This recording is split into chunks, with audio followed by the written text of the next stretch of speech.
अस्सलाम वालेकुम। मैं मोहम्मद बशीर भट्टी Alibaba.com official channel partner computer expert से।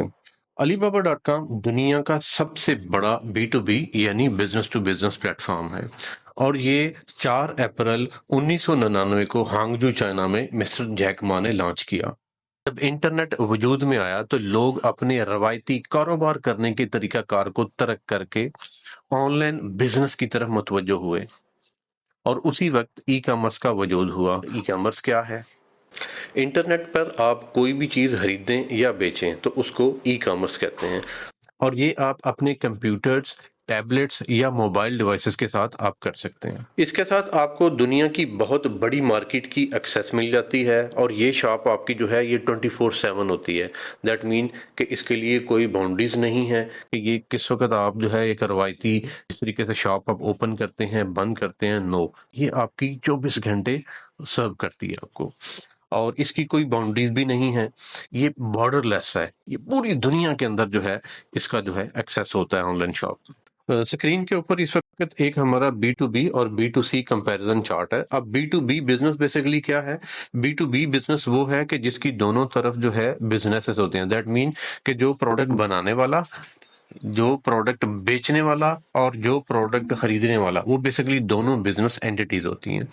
अब वेयर एज के B2C के अंदर जो है एक बिजनेस जो है वो डायरेक्टली कंज्यूमर को सेल करता है। कंज्यूमर ने एक चीज खरीदनी होती है, उसने बेसिकली एक मोबाइल खरीदना है, उसने एक पेंसिल खरीदनी है, उसने एक शर्ट खरीदनी है। B2B के अंदर जो कस्टमर होता है वो कंपनी होता है और B2C के अंदर जो है वो एंड यूजर होता है।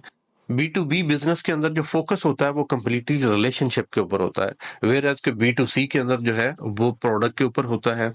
जो B2B बिजनेसेस हैं उसकी मर्चेंडाइज बेसिकली लार्ज होती है, बड़ी क्वांटिटी के ऑर्डर हैं, वेयर एज के B2C के अंदर 1 पीस 2 पीस इस तरह की सेल होती है। यहाँ पे मैं आप अपने व्यूअर्स को बताना चाहूंगा कि जो B2C बिजनेसेस हैं उसके अंदर इन केस एक पूरे महीने में आप 50 प्रोडक्ट सेल करते हैं और हर एक प्रोडक्ट आपको इन केस $20 जो है प्रॉफिट दे दी है, तो पूरे महीने में जब आपने 50 प्रोडक्ट सेल की तो आपको बेसिकली इसका जो है 1,000 जो डॉलर है वो बेनिफिट होगा। वेयर एज के दूसरे एंड पे आप देखें, आपने बेसिकली अगर होलसेल मॉडल के अंदर आप 1,000 प्रोडक्ट जो है वो सेल करते हैं और आपका कस्टमर सिर्फ एक ही है, ठीक है, आपने सिर्फ एक कस्टमर को सर्व करना है और आप उसके अंदर 1,000 प्रोडक्ट को सेल करके आपका प्रॉफिट मार्जिन $20 की बजाय सिर्फ $10 है, ठीक है। तो आपने 1,000 प्रोडक्ट सेल की तो आपका प्रॉफिट मार्जिन कहीं से कहीं चला गया और आपकी टेंशन जो है वो भी सिर्फ और सिर्फ एक ही कस्टमर को सर्व करने की है। B2B बिजनेसेस के अंदर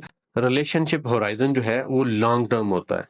एक कस्टमर अगर जो है ऑर्डर करता है तो वो आपको 2 महीने के बाद, 3 महीने के बाद दोबारा ऑर्डर करेगा। दुनिया के अंदर इनके हम लोग पाकिस्तान में देखते हैं तो यहाँ पे ऑलमोस्ट के 4 सीजन चलते हैं। अगर आपकी प्रोडक्ट जो है एक T-शर्ट है, अगर आपकी प्रोडक्ट एक टेक्सटाइल के रिलेटेड है तो ये समझ लें कि पाकिस्तान के अंदर कमोबेश 4 सीजन को आपने कवर करना है। इसी तरीके से दुनिया के अंदर ज्यादा जो ममालिक हैं उसके कम से कम 3 सीजन होते हैं।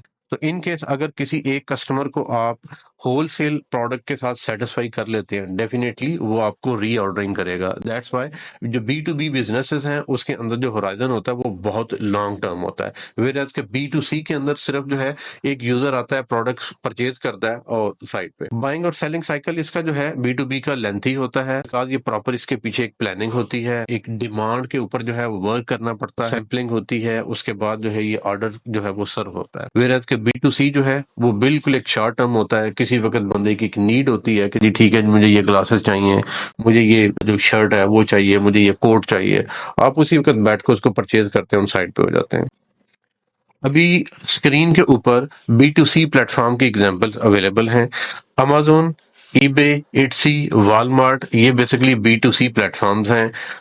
अगर हम लोग पाकिस्तान के अंदर देखें तो हमारे पास लोकल वॉलेक्स अवेलेबल है, दराज अवेलेबल है, जो कि लोकल लेवल के हमारे B2C प्लेटफॉर्म्स हैं। वेयर एज के हम लोग B2B प्लेटफॉर्म्स के अंदर देखते हैं तो Alibaba.com हमें दुनिया का सबसे बड़ा प्लेटफॉर्म मिलता है। अभी नेक्स्ट सेक्शन है जी हमारा, why you should start B2B e commerce export business on Alibaba.com। Screen के ऊपर इस वक्त एक Alibaba.com का ग्लोबल स्केल है और इसका जो डाटा है ये Alibaba का ऑथेंटिक डाटा है। Alibaba.com के ऊपर जो क्वीरीज हैं वो 200 से ज़्यादा ममालिक से रिसीव होती हैं। इसके ऊपर पर डे इंक्वायरीज जो हैं वो 3 लाख से ज़्यादा है। इसके ऊपर जो ग्लोबल बायर्स हैं, आप इस फिगर से अंदाजा करें कि ग्लोबल बायर्स Alibaba.com के ऊपर 40 मिलियन हैं। इसके अलावा इसके ऊपर 40 प्लस इंडस्ट्रीज की क्वेरीज अवेलेबल हैं। ये प्लेटफॉर्म इस वक्त 16 लैंग्वेज के अंदर अवेलेबल है। अभी हम देखते हैं कि कौन कौन सी ऐसी प्रोडक्ट्स हैं जो कि हमारे मुल्क पाकिस्तान से जो हैं इस वक्त एक्सपोर्ट हो रही हैं। तो Alibaba.com के ऊपर इस वक्त जो है सबसे ज्यादा जो इंक्वायरीज हैं वो एपरल की हैं। आपको स्क्रीन के ऊपर देखेंगे तो इस ग्राफ के अंदर देखें कि 63% जो क्वेरीज हैं दैट बिलोंग्स टू एपरल। उसके बाद स्पोर्ट्स एंड एंटरटेनमेंट के अंदर 10% है। हेल्थ एंड मेडिकल के अंदर क्वेरीज इसकी जो है ऑलमोस्ट 8% है। ब्यूटी एंड पर्सनल केयर में 6% है। टूल्स एंड हार्डवेयर को आप देख लें तो इसमें 3% एंड अकॉर्डिंगली मिनरल्स जो हैं वो इसकी 2% है। स्क्रीन के ऊपर अभी आपको एक मेन इंडस्ट्रीज बाय रीजन का ग्राफ मिलेगा और इसमें देखें कि ऊपर आज़ाद कश्मीर है, उसके अंदर जो कैटेगरीज हैं अलीबाबा के ऊपर वो एग्रीकल्चर और टेक्सटाइल के रिलेटेड है। लाहौर में आपकी IT टेली कम्युनिकेशन है। पंजाब में सर्विस सेक्टर है, एग्रीकल्चर है, मैन्युफैक्चरिंग है, कोल के हैं, गैस है, पेट्रोल है, रॉक सॉल्ट है। सिंध के अंदर हम देखें तो नेचुरल गैस की सप्लाईज हैं, कोल पेट्रोल है, एग्रीकल्चर है, मैन्युफैक्चरिंग है, हैवी इंडस्ट्री है। इसी तरीके से KPK के अंदर आप देखेंगे तो आपको एग्रीकल्चर और फॉरेस्ट्री मिलेगी, फाइनेंस, IT टेलीकम्युनिकेशन है। ट्राइबल एरियाज के अंदर मेनली एग्रीकल्चरल है और बलोचिस्तान के अंदर नेचुरल गैस, कोल और मिनरल्स हैं। अभी देखें कि ये 63% जो सेलर्स हैं वो बेसिकली एपरल की कैटेगरी को बिलोंग करते हैं। इतना बड़ा मार्जिन है इस प्रोडक्ट लाइन के अंदर। उसके बाद 3.2 मिलियन प्लस लिस्टिंग्स जो हैं वो पाकिस्तानी सेलर्स की हैं। Alibaba.com के ऊपर जितने भी यूजर पाकिस्तान से हैं उसके 63% जो हैं वो बेसिकली एपरल की कैटेगरी से हैं। और इस वक्त पाकिस्तान की 32,000 से ज्यादा लिस्टिंग जो है Alibaba.com के ऊपर अवेलेबल है। ऑलमोस्ट एक अंदाजे के मुताबिक कोई 68,000 प्लस इंक्वायरीज हर महीने पाकिस्तान को मिलती हैं। इसमें से Alibaba.com के ऊपर ऑलमोस्ट 85% सेलर जो हैं वो डिस्ट्रिक्ट सियालकोट से हैं। अभी हम देखते हैं कि why Alibaba.com is the best choice. तो स्क्रीन के ऊपर आप देखें कि इसके अंदर सबसे पहले अलीबाबा है। अलीबाबा को हम देखते हैं तो अलीबाबा के ऊपर आपको एक एनुअल फी जो है वो जस्ट पे करनी पड़ती है और आपको बेसिकली इसके ऊपर मेंबरशिप मिलती है, आपको इसके ऊपर मिनी साइट मिलती है, आपको इसके ऊपर डिफरेंट किस्म की मार्केटिंग के लिए टूल्स मिलती हैं और ये दुनिया के अंदर एक हाई डिमांडिंग B2B प्लेटफॉर्म है। और इसका जो बिजनेस मॉडल है ये बेसिकली मार्केट प्लेस लेवल का है। वेर एज के हम लोग कंपेटिटर ए में देख लेते हैं। इनकेस हम लोग शॉपिफाई को देखते हैं जो कि सास मॉडल के ऊपर है। कंपेटिटर ए है, इसको इनकेस हम लोग देखें तो शॉपिफाई को लें तो शॉपिफाई के ऊपर आपको मंथली चार्जेस आपको पे करने पड़ते हैं या एनुअल चार्जेस आप यकमुश्त जो है वो पे करते हैं। उसके अगेंस्ट आपको मिलता क्या है कि मेंबरशिप की सर्विसेज होती हैं, डिजिटल मिनी साइट और साथ में कुछ टूल्स होती हैं, लेकिन इसकी लीड की जनरेशन जो है वो बहुत ही लो होती है और ये साथ में B2C मॉडल के ऊपर है।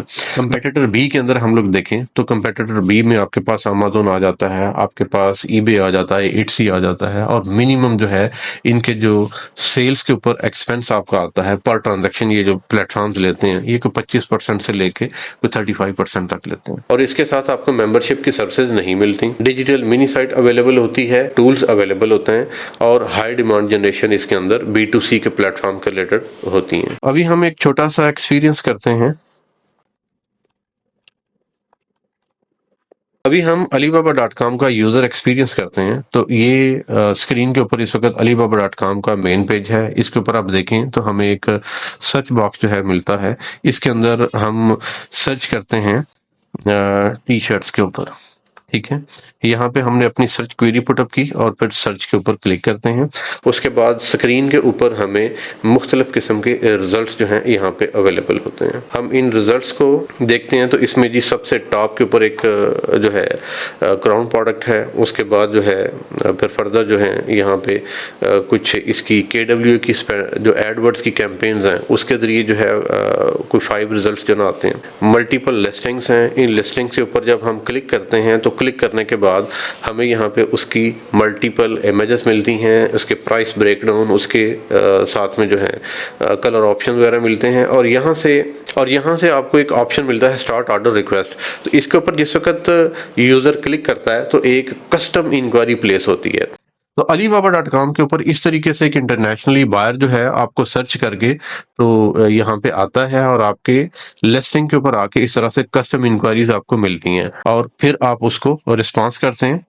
इसी तरीके से Alibaba.com के ऊपर मेन पेज के ऊपर हम लोग जिस वक्त स्क्रॉल डाउन करके आते हैं तो यहाँ पे एक ऑप्शन अवेलेबल होता है जो कि रिक्वेस्ट फॉर कोड का है। Alibaba.com ने इंपोर्टर्स को फैसिलिटेट किया है कि अगर आप जो हैं सप्लायर्स को सर्च नहीं करना चाहते तो वो आपके बिहाफ अलीबाबा आपको करके देगा।